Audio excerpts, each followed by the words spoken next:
Chapter 3, Mishnah 4. The following Mishnah discusses laws related to slaughtering a blemished Bechor on Yom Tov. The Torah sanctified the Bechor, firstborn male offspring, of kosher domestic animals.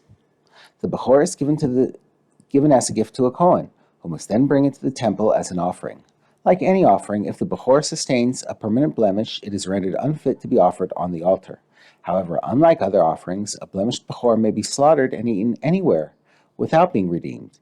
It may not be slaughtered, though, until it has been examined by an expert to determine whether the blemish is indeed permanent.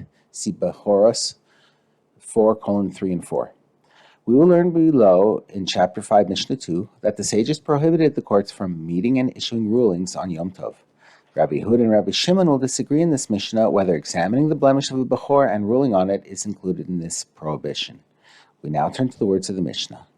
If a Bechor, which became blemished before Yom Tov but had not yet been inspected, fell into a pit on Yom Tov, and the owner, the Kohen, is concerned that it may die there, Rabbi Yehuda says an expert may go down into the pit and examine it to see whether the blemish is permanent, because ruling on a blemish is not considered issuing a court ruling. If the expert determines that it has a permanent blemish so that it may now be slaughtered and eaten, then the owner may raise the animal from the pit and slaughter it.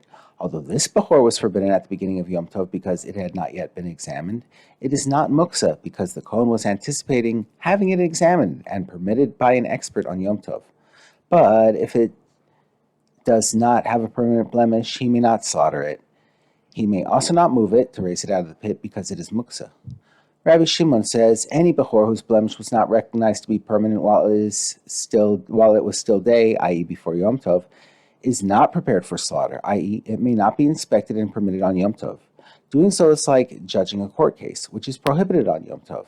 Therefore, even if the blemish is permanent, the Bechor remains forbidden until after Yom Tov, and therefore muksa.